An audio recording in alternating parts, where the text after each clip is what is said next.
Assalamu alaikum and good afternoon, ladies and gentlemen.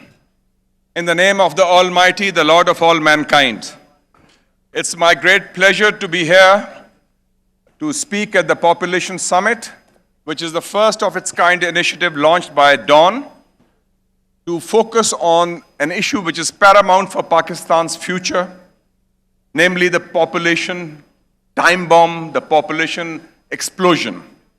And to discuss this issue, we have a panel which is very worthy and representative of Pakistan's current political scenario. We have a lady who has been a very prominent political leader who still is. By the way, she's not a former member of parliament, she's a current member of parliament. And Shaista Parvez Malik, always focused on issues in the PMLN. We have Taimur Slim Jagara Sahab, and I think you're one of the few people who's not in jail, so thank you for coming from the PTI. So I'm glad. And I can assure you, you won't be arrested after you leave the hall. Because population is an issue in which there's no Khaki Mufti divide. So that's okay. And I also want to welcome Dr. Farooq Sattar.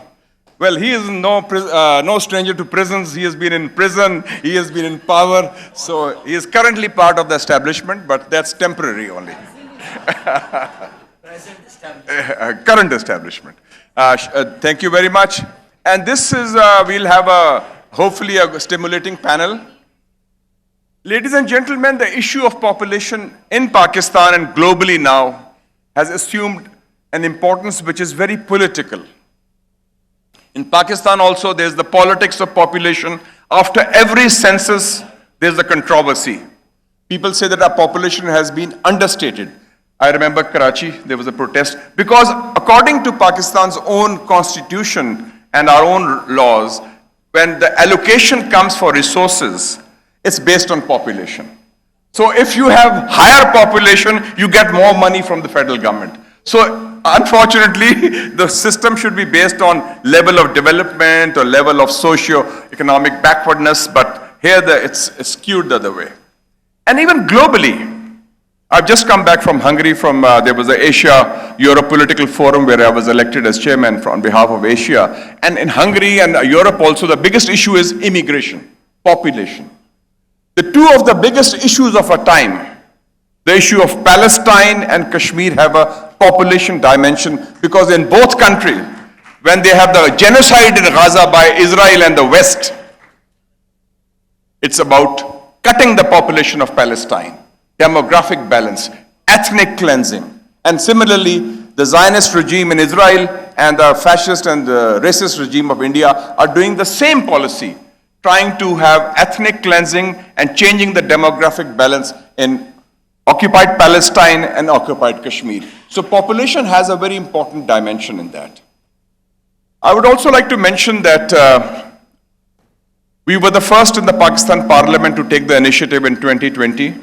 In January 2020, I presented a resolution in the Senate of Pakistan on population, which was the first resolution of its kind. And that resolution had the support of all members of all political parties across the political divide. It was the PTI government then, but they also supported it. So it became a national consensus. And after that, on 12th of March 2020, President Alvi was there. We launched the first ever in the history of Pakistan, and it was my idea and my brainchild, the Parliamentary Forum on Population. Myself and Senator Shibli Faraz were there, and we included all the various stakeholders or political leaders in that. So now we have a situation where all the major political parties have a focus on population. And at that time, I was chairman of the Defense Committee. I also talked to the military, the GHQ, General Bajwa was there. And you can see at that time onwards, even the speeches of the military, they focused on population as a part of the narrative on Pakistan. And when Moeed Yusuf presented his national security report, it had a chapter on population. So population is now put on the radar. The problem is lack of political will and lack of priorities. And unfortunately, you can see Just now you had the speech of the World Bank leader from Mongolia, Madam Bolgama. She mentioned that Pakistan was spending rupees 163 per capita on population, when the World Health Organization says it should be rupees 465.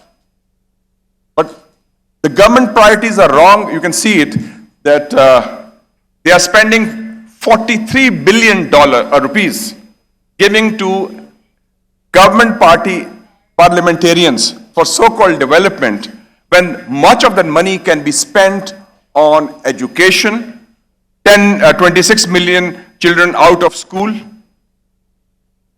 40% of young people are stunted, which means 10 million children, and rather than giving to each MNA 25 crore rupees. So that priority is totally wrong, and that needs to be changed.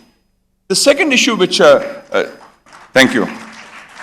And I think Shaista is one of the few MNAs who is a lady with a difference.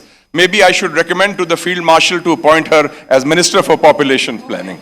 Maybe, give me your CV after the meeting. Give me your CV. She'll do a good job. And she'll get the appointment, by the way, if it's recommended. And the second thing is that there's a myth that because Pakistan is a Muslim country, it's an impediment. Not at all.